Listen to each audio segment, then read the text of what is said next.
La vie avec Alicia est de plus en plus compliquée. Ou elle m'insulte, ou elle m'ignore. Comme ce matin où je sors de ma chambre, la tête encore dans mon lit, alors qu'elle est déjà pimpante et en pleine forme. Je grogne un bonjour et elle marmonne un salut. C'est notre rituel quotidien depuis presque 2 semaines. Bon, je dois admettre qu'elle n'empiète pas trop sur ma vie. Elle fait les courses, nettoie derrière elle et me laisse mon espace vital. On ne fait que se croiser. Oublier le baiser, oublier cette sensation. D'ailleurs, nous n'en avons pas parlé, et c'est bien mieux comme ça. Je me sers un café et regarde mes messages sur mon téléphone. Le premier match de championnat est dans 2 jours, donc les entraînements deviennent intensifs et la tension monte. Je reçois un appel de Tim.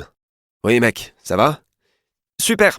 Dis-moi, Vicky veut vous inviter à manger à la maison ce soir, avant qu'on soit trop pris par les matchs. Vous êtes dispo ?»« Oui, pas de souci. J'avais rien de prévu. Tu invites qui ?»« Juste toi et ta copine. Vu que tu ne nous la présentes pas officiellement de toi-même, Vicky prend les choses en main. »« Tu la connais ?» rigole-t-il. « Ma copine. Oh, Alicia !» Elle lève la tête et me questionne du regard. « Ben oui, tu en as d'autres ?»« Non, non, tu penses bien. C'est juste que je ne suis pas certain qu'elle soit dispo ce soir, c'est tout. » Alicia grimace en réalisant que l'on va devoir jouer les faux couples. « Elle n'a pas le choix de toute façon. »« Bien, on sera là dans ce cas. »« Génial. On se voit tout à l'heure à l'entraînement. Bye !» Je raccroche dépité.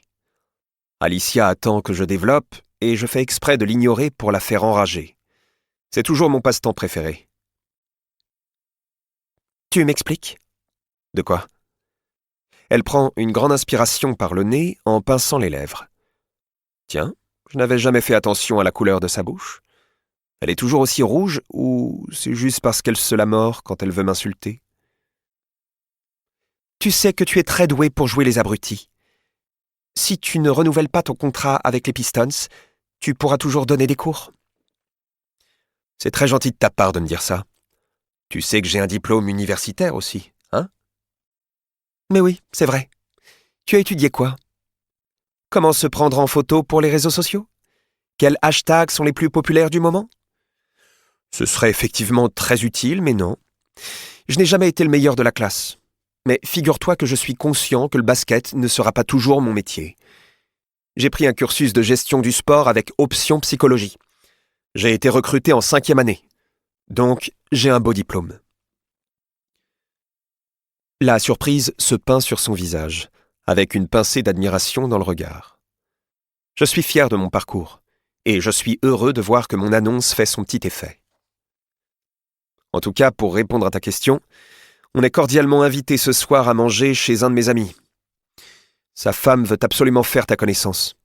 « On est obligé ?» chouine-t-elle. « Oui, mais ne va pas croire que ça me fait plaisir. Je te rappelle que je dois taire ta véritable raison d'être dans ma vie. » C'est vrai, on n'a pas le choix.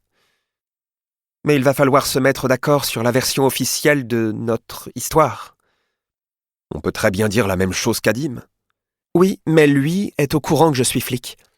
Ce n'est pas le cas de tes amis du basket.